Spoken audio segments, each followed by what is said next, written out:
শুভ সকাল বন্ধুরা। আজ হলো 18 নভেম্বর মঙ্গলবার। আজকের সকালের বিশেষ বিশেষ খবরগুলি হলো: মুখ্যমন্ত্রী চাইলে 30 নভেম্বরই বিজেপিতে, বললেন হাইলাকান্দির বিধায়ক জাকির। মন্ত্রী কৃষ্ণেন্দুর সঙ্গে বিজেপি কার্যালয়ে ইউডিএফ বিধায়ক।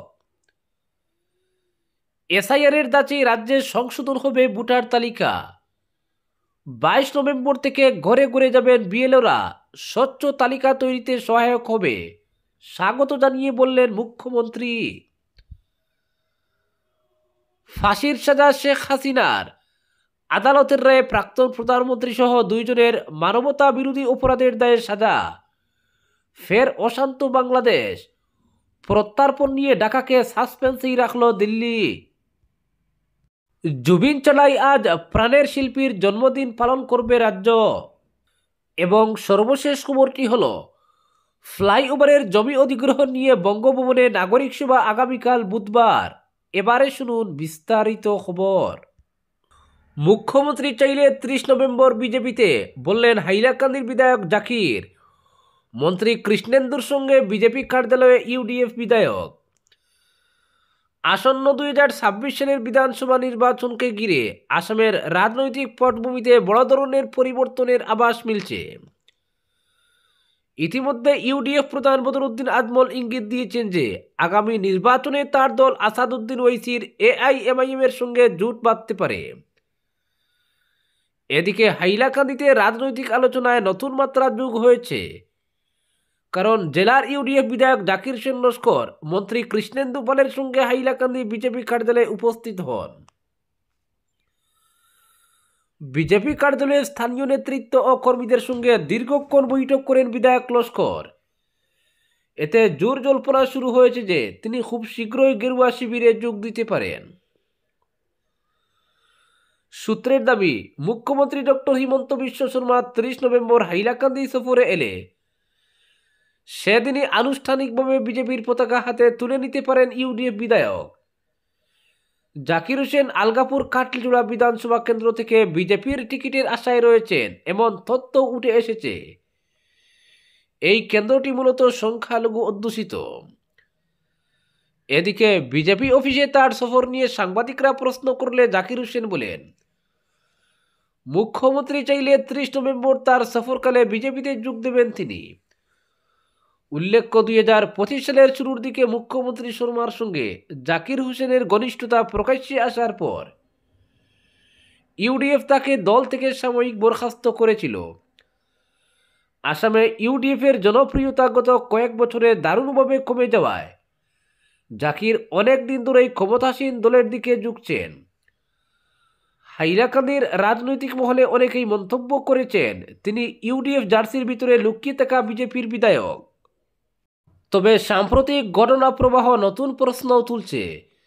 যেহেতু আলগাপুর কাটলিজোড়া কেন্দ্রটি মূলত সংখ্যালঘু সংখ্যাগরিষ্ঠ, তাই শোনা যাচ্ছিল যে এই কেন্দ্রে বিজেপি প্রার্থী দেবে না এবং জোট সঙ্গী এজিপিকে সুযোগ ছেড়ে দেবে। তবে যদি জাকির বিজেপিতে যোগ দিয়ে টিকিট পান, তবে পুরো সমীকরণই পাল্টে যেতে পারে এবং এজিপি বঞ্চিত হতে পারে। এই কেন্দ্রে প্রায় 2.5 লক্ষ সংখ্যালঘু ভোটার, যেখানে মাত্র 49,000-এর মতো হিন্দু ভোটার রয়েছেন।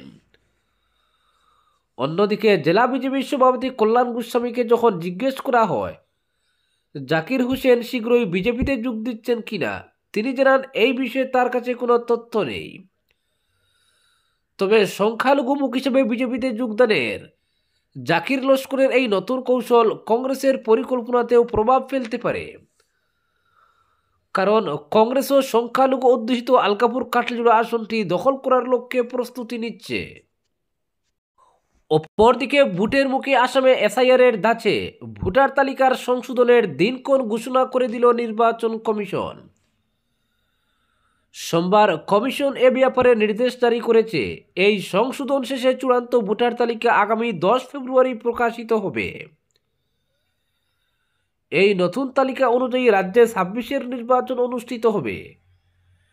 আসামের মুখ্য নির্বাচন আধিকারিককে পাঠানো কমিশনের এই নির্দেশ অনুযায়ী বিশেষ পুনর্বিবেচনার ক্ষেত্রে যোগ্যতার তারিখ ধরা হয়েছে 1 জানুয়ারি 2026।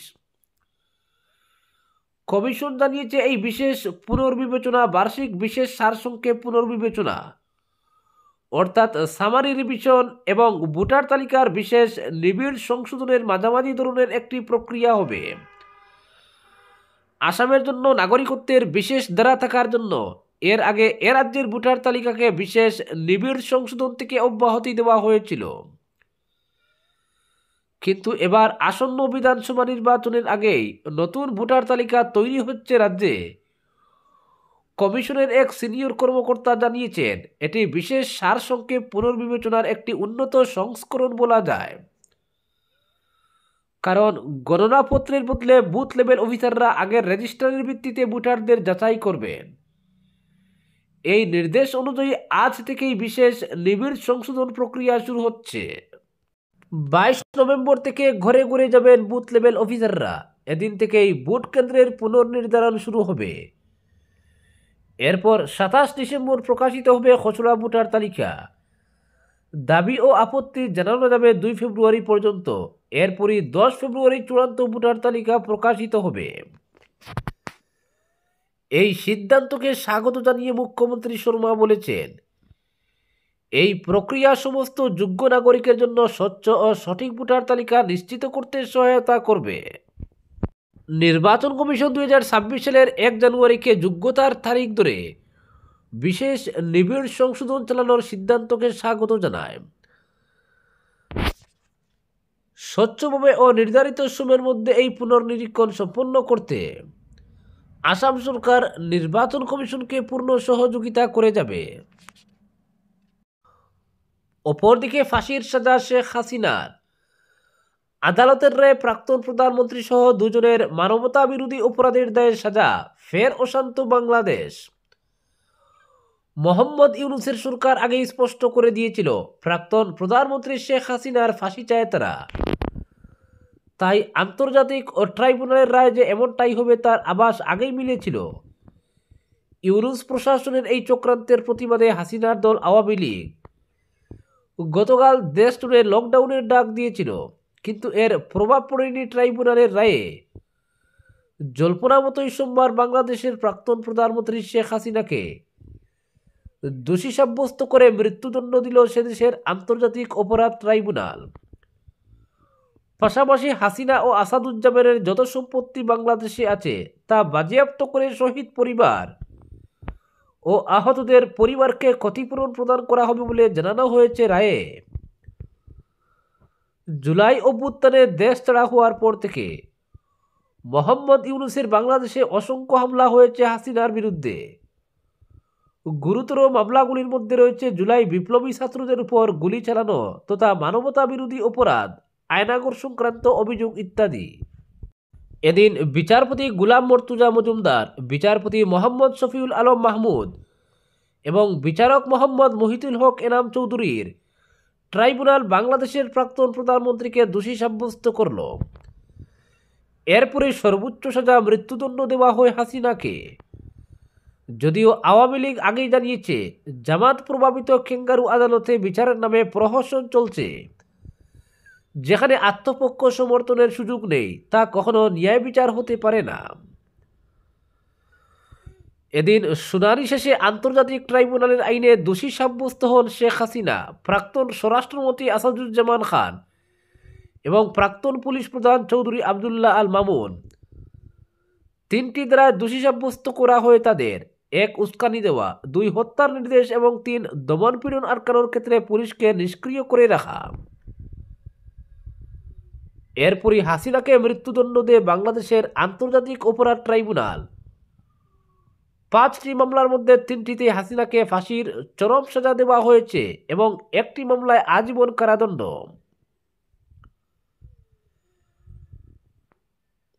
হাসিনাকে ফাঁসির সাজার রায় ঘোষণা হতেই হাততালিতে ফেটে পড়ে আদালত কক্ষ। বিচারপতি সকলকে শান্ত হতে অনুরোধ করেন। উল্লেখ্য, শেখ হাসিনার পাশাপাশি বাংলাদেশের প্রাক্তন স্বরাষ্ট্রমন্ত্রী আসাদুজ্জামান খানকেও মৃত্যুদণ্ড দিয়েছে বাংলাদেশের আন্তর্জাতিক ট্রাইব্যুনাল। অপর অভিযুক্ত প্রাক্তন পুলিশ কর্তা আল মামুন রাজসাক্ষী হওয়ায় তাকে ক্ষমা প্রদর্শন করে মাত্র 5 বছরের কারাদণ্ড দেওয়া হয়েছে। বলা বাহুল্য বিশ্বাসঘাতক এই মামুন পাল্টি খেয়ে হাসিনার কফিনে অন্তিম পেরেক টুকলেন। এদিকে শেখ হাসিনার বিরুদ্ধে আন্তর্জাতিক অপরাধ ট্রাইব্যুনালের মৃত্যুদণ্ড ঘোষণার পর তাকে অবিলম্বে ফেরত চেয়েছে ঢাকা। অবশ্য কোনো রকম দেরি না করে তার জবাব দিল নতুন দিল্লিও। সোমবার ভারতের বিদেশ মন্ত্রক জানায়, ঢাকার রায়ের বিষয়টি নতুন দিল্লি সরকারিভাবে নথিবদ্ধ করেছে। মনে রাখতে হবে, ভারত সবসময় বাংলাদেশের মানুষের শান্তি, গণতন্ত্র ও স্থিতিশীলতার পক্ষেই প্রতিশ্রুতিবদ্ধ। ভারতের অবস্থান স্পষ্ট করে বিদেশ মন্ত্রকের বিবৃতিতে বলা হয়েছে, ঘনিষ্ঠ প্রতিবেশী হিসেবে বাংলাদেশে শান্তি, গণতন্ত্র ও সম্প্রীতি, স্থিতিশীলতা বজায় থাকাই ভারতের অগ্রাধিকার। সে লক্ষ্যে ভারত সব পক্ষের সঙ্গেই গঠনমূলকভাবে যুক্ত থাকবে। তবে হাসিনাকে আদৌ বাংলাদেশের হাতে তুলে দেওয়া হবে কিনা এ নিয়ে কোনো ইঙ্গিত দেওয়া হয়নি। ফলে এ নিয়ে বাংলাদেশকে সাসপেন্সেই রাখল দিল্লি। এর আগে সোমবার আন্তর্জাতিক অপরাধ ট্রাইব্যুনালের রায়ে হাসিনাকে মৃত্যুর সাজা ঘোষণার কিছুক্ষণের মধ্যেই বাংলাদেশের ইউনূস সরকার আনুষ্ঠানিকভাবে নতুন দিল্লিকে মুজিব কন্যাকে প্রত্যর্পণের অনুরোধ জানায়। বাংলাদেশের বিদেশ মন্ত্রক জানিয়েছে, হাসিনা গত বছরের অশান্তির পর থেকেই ভারতে রয়েছেন। তাদের দাবি, জুলাই মাসে ছাত্র আন্দোলনে হিংসা, দমন পীড়নের ঘটনায় তাকে মানবতা বিরোধী অপরাধে দোষী সাব্যস্ত করা হয়েছে। ঢাকা আরও সতর্ক করে বলেছে, যে কোনো দেশ হাসিনাকে আশ্রয় দিলে তা অত্যন্ত অমৈত্রিক ও ন্যায় বিচারের প্রতি অবজ্ঞা হিসেবে গণ্য হবে। তবে কূটনীতিকদের মতে, ঢাকাও ভালো করে জানে যে নতুন দিল্লি কোনোভাবে শেখ হাসিনাকে প্রত্যর্পণ করবে না। তবে ইউনূস প্রশাসন গরুয়া রাজনীতিকে বার্তা দিতেই এসব গরম গরম কথা বলছে। 2013 সালের প্রত্যর্পণ চুক্তির দোহাই দিয়েই হাসিনাকে ফেরত চাইছে ইউনূস সরকার। তবে পড়োশি দুদেশের মধ্যে 2013 সালে যে প্রত্যর্পণ চুক্তি হয়েছিল